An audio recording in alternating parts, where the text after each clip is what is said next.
வணக்கம் நண்பர்களே. இன்றைக்கு நம்முடைய தமிழ் சித்திரம் சேனலில் நாம் பார்க்க போகிற புத்தகம் தமிழக வரலாறு மக்களும் பண்பாடும், கே பிள்ளை அவர்களுடைய புத்தகம். இந்த புத்தகத்தில் முதல் தலைப்பான தமிழக வரலாற்றுக்கான அடிப்படை ஆதாரங்கள் பற்றிய பகுதியில் பார்ட் 2 வீடியோ தான் இது. வீடியோக்குள்ளே போகலாமா? தமிழக வரலாற்றை கீழ்காணுமாறு பகுத்து கொள்ளலாம்.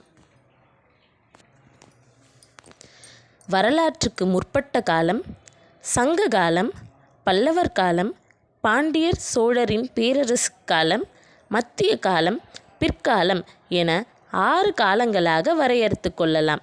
இப்பல்வேறு காலங்களில் வாழ்ந்து வந்த தமிழரின் வாழ்க்கை வரலாறுகளை ஆராய்ந்து அறிவதற்கு நமக்கு உதவியுள்ளவை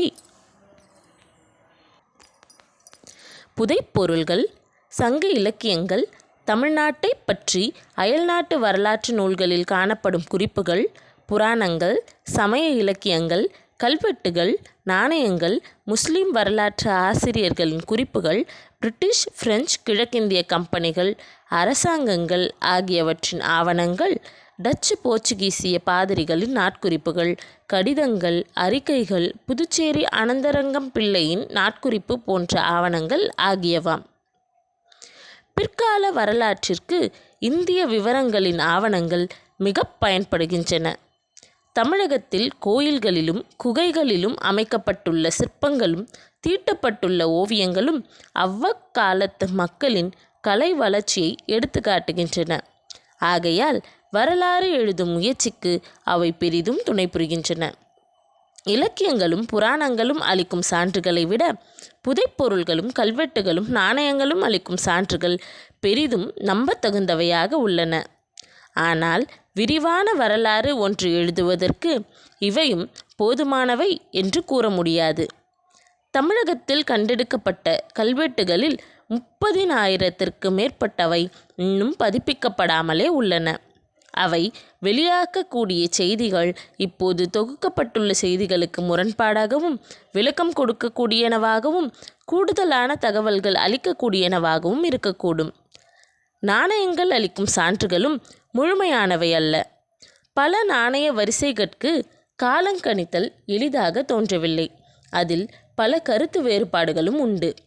ஆனால் சங்ககால வரலாற்றுக்கு நாணயங்கள் புரிந்துள்ள உதவி மதிப்பிடற்கரியதாகும். தாம் அளிக்கும் சான்றுகளுடன் அவை சங்க இலக்கிய செய்திகள் பலவற்றையும் மெய்ப்பிக்கின்றன. ஆனால் இந்நாணயங்களில் பெரும்பான்மையான அந்நிய நாட்டு நாணயங்களாம். தமிழக வரலாற்றை தொகுக்க உதவும் கல்வெட்டுகள் பல்லவர் காலத்தில்தான் தொடங்குகின்றன. அதற்கு முன்பு நடுகர்கள் ஆங்காங்கு தமிழகத்தில் இருந்தனவென்றும் மக்கள் அவற்றை வழிபட்டு வந்தனர் என்றும் சங்க இலக்கியங்கள் கூறுகின்றன. அவற்றுள் ஒன்றேனும் இப்போது கிடைக்கவில்லை. பல்லவர்கள் காலத்திய கல்வெட்டுகள் 7, 8ஆம் நூற்றாண்டில் அமைக்கப்பட்டவை. முதலில் அவை கிரந்த எழுத்துக்களில் பொறிக்கப்பட்டன. பிறகு அவற்றில் தமிழ்மொழி கலப்பு தோன்றுகின்றது. மரபு தமிழ் எழுத்து என்றும் வட்டெழுத்தென்றும் தமிழ் எழுத்துகள் 2 வகையாக ஆளப்பட்டுள்ளன. இவ்விரு எழுத்து வரிவடிவங்கட்கும் தொற்றுவாய் இன்னதென இன்னும் அறியக்கூடவில்லை. ஆனால் வட்டெழுத்துக்கள் 9ஆம் நூற்றாண்டிலேயே தமிழகத்தினின்றும் வழக்கொழிந்து மறைந்து விட்டன.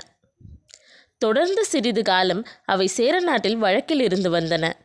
7ஆம் நூற்றாண்டிலிருந்து கல்வெட்டுச் சாசனங்கள் நூற்றுக்கணக்கில் தமிழகம் முழுவதிலும் கிடைத்துள்ளன. பாண்டியர் சோழர் காலத்திய வரலாற்றை தொகுப்பதற்கும் அவர் காலத்திய மக்கள் சமுதாயத்தின் நிலையை அறிந்து கொள்வதற்கும் கல்வெட்டுகளே அன்றி அக்காலத்து பொறித்து அளிக்கப்பெற்ற செப்பேட்டு பட்டயங்களும் பெரிதும் துணை புரிகின்றன. வேள்விக்குடி செப்பேடுகளும் பெரிய சின்னமன்னூர் செப்பேடுகளும் கிடைத்திராமற் போனால் 7 முதல் 10ஆம் நூற்றாண்டு வரையிலான பண்டைய பாண்டியர் வரலாறும் களப்பிரரை பற்றிய சில தகவல்களும் நம் கைக்கு எட்டியிரா. அதை போலவே பல்லவ மன்னன் சிம்ம விஷ்ணுவின் பரம்பரையை பற்றிய குறிப்புகளும் சில செப்பேடுகளின் மூலமாகவே அறிய கிடக்கின்றன.